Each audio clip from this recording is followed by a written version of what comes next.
Y aquí estamos en nuestra mesa, seguimos recibiendo amigos y en este momento yo no sabría cómo presentarla por todo lo que es, por todo lo que ha hecho, por todo lo que ha vivido, por todo lo que nos ha impulsado o arrastrado.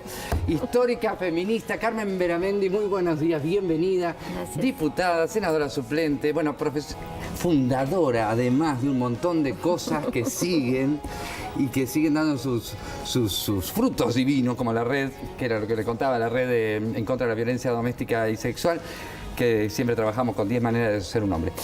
Pero de todo. En este momento también directora del Flaxo, que es la Facultad Latinoamericana de Ciencias Sociales. Ay, es impresionante.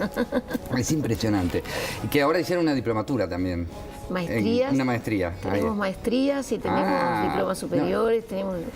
No para esta No mujer, paramos. no para esta mujer. Pero ahora después vamos a hablar del feminismo y de toda la situación de la mujer y de los temas sexuales. Pero motivó esta entrevista que a nivel político hubo un movimiento y que antes que digas nada, te entiendo absolutamente. Bueno. Porque tú sos integrante de Casa Grande. Sí. O Constanza Moreira, pero para estas elecciones internas tú pediste una licencia para apoyar a Carolina Cose. Efectivamente. Yo te aplaudo porque te entiendo absolutamente. Me alegro. Si fuera mujer y estaría en tu lugar, haría lo mismo. Porque es una responsabilidad y una coherencia, ¿no? Sí, yo me atrevo a decir lo que me pasa a mí. O sea, sí. Y esto no obliga a otras mujeres que han tenido No, para trayectorias similares y de pronto de más trayectoria que las mías, que están en otras opciones. O sea, lo que yo sentí fue que nosotros venimos de un país que se cree más igualitario de lo que realmente es. Absolutamente. Entonces, tiene una visión de sí mismo en algunos terrenos mucho más negativa de cosas buenas que tiene, Sí. y en otros terrenos mucho mejor de lo que efectivamente. O sea que hay como una cuestión complicada en cómo somos y cómo nos vemos. En esto de la igualdad entre hombres y mujeres somos un país que tiene problemas serios. Muchos. Y yo diría, se puede expresar eso en las muertes de mujeres en manos de los hombres en nuestro país. Un crimen que debería de ser considerado una emergencia nacional, que fue objeto de una ley. Estoy ahí en la imagen, en el momento en que discutimos la ley de femicidio, la ley integral de violencia doméstica, que ingresé a la Cámara en ese momento por Casa Grande. Y en realidad esto expresa una cosa mucho más brutal que... esta, que es la expresión más brutal de la violencia, expresa una trama cotidiana de desigualdades. Terrible. Que se disputa también en el terreno de las imágenes, fuertemente en el terreno simbólico. O sea, cuando yo tomo la Muchísimo. decisión esta, yo digo, bueno, en realidad la decisión de acompañar a Carolina es por un conjunto de cosas que hacen a una decisión en la parte como más sustantiva de la decisión. O sea, yo quiero acompañar a Carolina porque la considero una mujer con experiencia impresionante en la gestión, porque le conozco su trayectoria en Antel, le conozco su trayectoria en el MIEN, porque además ha impulsado allí cuestiones que me parecen claves y centrales en relación a medio ambiente en el MIEN, en relación a los temas de género también, porque ha ejercido en su práctica concreta la paridad en los lugares donde ha estado, ha impulsado un número importante de gerentas en Antel, donde participó, en el MIEN ejerció un gobierno paritario, y porque además creo que para los desafíos que se vienen para el Uruguay es un diferencial muy importante. Una mujer como ella, no es cualquier mujer, es una mujer como ella. Se viene un periodo donde los desafíos para el mundo del trabajo, para el futuro del trabajo, son centrales.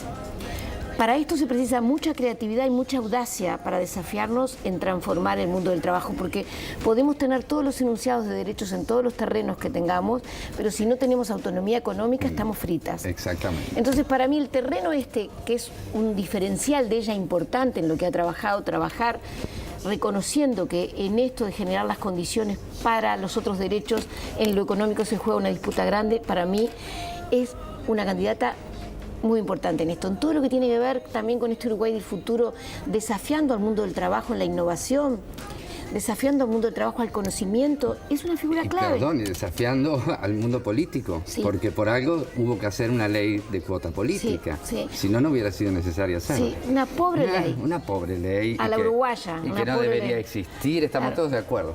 Pero también, no, yo celebro que exista porque posibilitó Hoy, que más mujeres... claro. Hoy, pero en realidad a mí me gusta mucho más el concepto que no es nuevo, desde muchos años, que es este concepto de la paridad. Entendido no solo como a veces se lo intenta ridiculizar, 50 y 50, no es eso. La paridad es un concepto profundamente político que habla de un sentido de justicia si estamos en todas partes. El mundo, bueno, cuando paremos el 8 de marzo, cuando paramos, el mundo sin nosotras se cae a pedazos. ¿Por qué este déficit en la representación política en el Uruguay de las mujeres? ¿Qué nos pasa como uruguayos? Un Uruguay que tú vas y contás algunas leyes que tenemos y son realmente maravilla para el mundo entero. El Uruguay adelantadas. Adelantadas. Sí. Sin embargo, cuando vas a la representación política, el Uruguay tiene un déficit muy importante. Tenemos hoy una oportunidad con esta mujer de resolver una cuestión simbólica que no es menor. Mira, yo estuve en la campaña, en un acto al cierre de Bachelet, cuando ella fue, estuve en un acto, participé y hablé en el acto.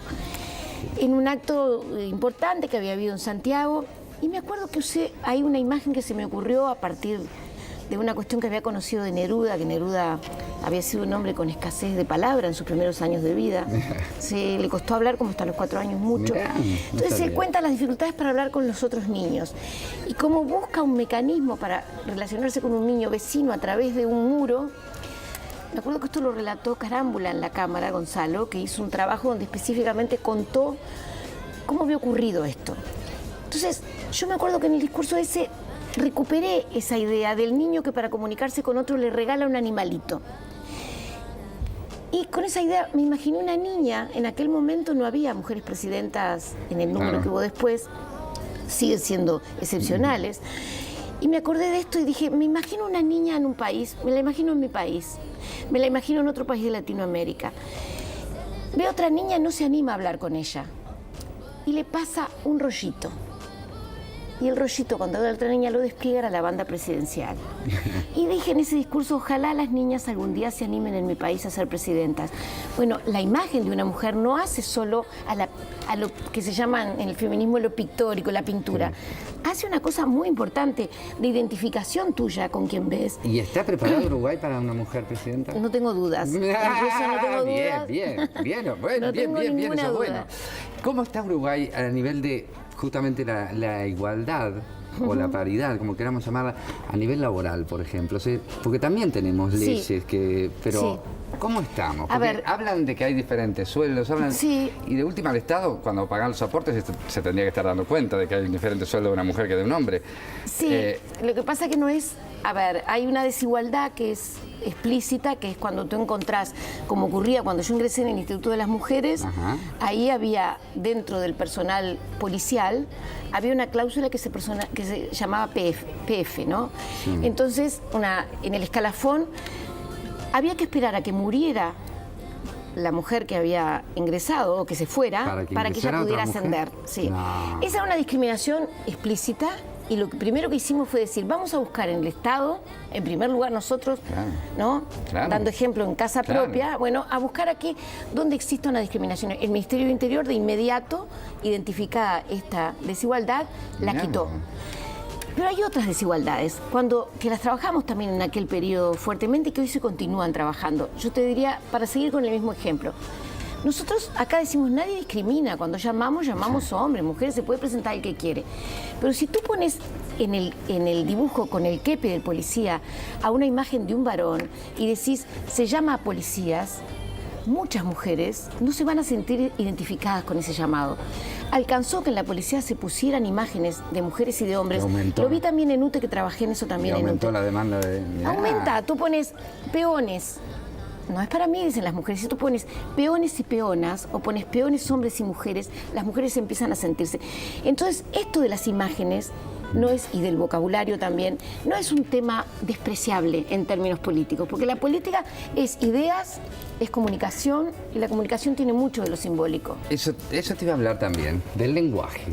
El lenguaje de mí es algo que me preocupa, porque los adultos a veces no son conscientes de lo que están diciendo, que lo hablamos por costumbre de esa manera, cuando estamos con niños presentes, que estamos educando, o lo que permitimos que vean en la televisión de la manera... Tiene mucho que ver el lenguaje. El lenguaje construye realidad. Yo soy psicomotricista de formación básica, ¿no? Y Y también... medicina no la terminaste porque no te dejaron. No terminé porque no me dejaron, me prohibieron entrar a la facultad cuando salí de la casa. Lo sé. Mirá cómo sabes eso. Lo sé, y lo tenía grandote, mirá, medicina. Porque Fue de los grandes dolores de mi vida. Por eso lo noté, me pareció terrible. Terrible. Sí, sí. Además no fue parejo. Bueno, la dictadura no era... HDP. Sí, no era pareja, no era Perdón, como... te corté. No era justa, obvio, ¿no? Era, sí. La discrecionalidad es una característica de los regímenes autoritarios. Terrible. ¿no? Entonces, pero te corté que estaba diciéndome que era psicomotricista, porque yo te hablé de lo del idioma. Del lenguaje.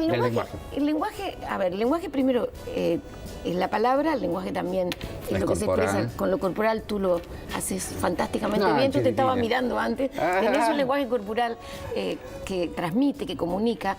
El lenguaje es todo eso, es lo que comunicamos. Pero tomando el lenguaje recortado solo a la palabra, digamos, si pensamos ahí, bueno, también construye realidad.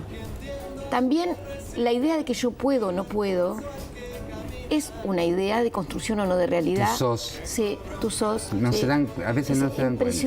Impresionante. Dicen, vos sos bobo. Sí, Estás haciendo realidad cuando lo verbalizas. Tarado, que la descalificación con la palabra también construye... Va a ser lo que tú le digas que es. Construye una idea. A ver, se puede también, obvio que se puede saltear, ¿no? Claro. Eso. Si no sería muy condenatorio, pero la palabra es una construcción de realidad permanente, el lenguaje es una cosa viva. Y no prestamos atención. Y se le da poca importancia en general a una sociedad que debe. A mí me pasa ahora hasta con esto de presidente y presidenta. A mí me gusta tanto decir presidenta con A. Con A, presidenta. Entonces, y presidento. Sí, no, presidente. Bueno. Sí. No, porque no es así tampoco, no es así. Es empezar. Claro, pero viste que hubo todo un debate, hay todo un debate también fuerte en el tema del lenguaje. Y bueno, y que me parece que es difícil, pero que es constructor de realidad sin duda. Hay otra cosa que, así como decimos que Uruguay va de avanzada, digamos, en un montón de leyes que tienen que ver con la inclusión, con la diversidad, con el género, con las mujeres, con los homosexuales, con todo, con el casamiento. Tenemos brutales. Ahora, hay en países de alrededor donde tácitamente, claramente, hay un discurso en contra de todo esto. Y en Uruguay yo me encuentro con cosas que me hacen abrir los ganchos. Por ejemplo, lucecita amarilla, semáforo amarillo. Candidatos que ponen como tema de campaña derogar todas las leyes que hay en ese sentido. Un movimiento contra la ley trans donde se juntan firmas en contra de derogar la ley. Hay un movimiento, una organización que se organiza y gente que firma eso. Sí. Congreso de la Familia en Punta del Este donde se habla claramente en contra de determinadas opciones. Y tenemos que abrirlo. Estamos muy distraídos, me parece, porque estos son movimientos que significa que atrás hay un montón de gente que piensa así. Sí. Yo escribí un artículo hace poco que circuló mucho acá y en la región también me han llegado rebotes de todos lados, de todos los países, de varios países de América Latina, de muchos países de América Latina. Donde hablo precisamente de este fenómeno que yo creo que es un fenómeno reactivo a los avances de los derechos de las mujeres. No lo dudo.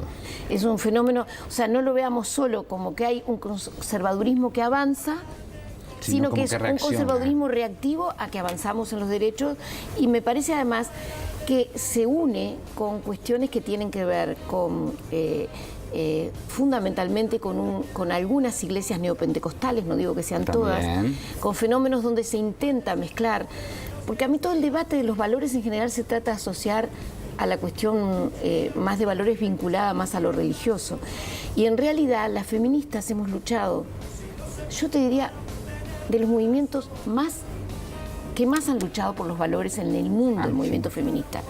Porque en realidad nosotras no estamos en contra de la familia, estamos en contra de la familia que tortura, que golpea, que ningunea, que llega a matar, por defender el honor, llega a matar. Estamos en contra de la familia que ejerce abuso, estamos en contra de los abusos. Y las que hemos denunciado estas cosas terribles, intentando revertir los valores, la familia es lo primero. Bueno, la familia es lo primero, pero siempre y cuando adentro de esa familia no se violenten los derechos humanos. Si adentro de la familia se violentan los derechos humanos, tenemos que intervenir y tenemos que buscar cambiar. Entonces, yo creo que estamos yendo a modelos mejores en términos de cómo nos vinculamos.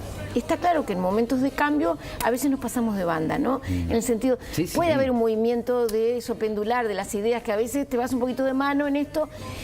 soy libre. Toda la de discusión, imaginar. claro. Entiendo perfectamente. Pero me parece que hay que plantearnos realmente que estamos frente a cambios. El movimiento este que ocurre en Uruguay, cuando nosotros hacíamos las primeras marchas, éramos unas pocas locas. Hoy, estas 300.000 mujeres que estuvieron en la calle el 8 de marzo están diciendo que el Uruguay está buscando Mujeres en ese y camino. hombres.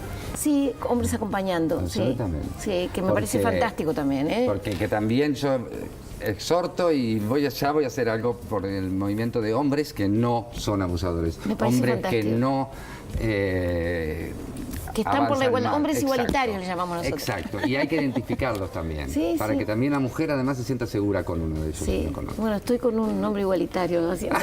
Absolutamente. Muchísimas gracias, Carmen. A ti. Un placer. Nos quedaron 80.000 cosas como siempre. Te queda llena la Pero mesa. bienvenida Muchas y gracias, muchas gracias. vamos arriba. Muchas gracias. Muchas gracias. Hasta pronto. Nosotros vamos a hacer una pequeñísima pausa y ya volvemos. Hay más día a día para vos.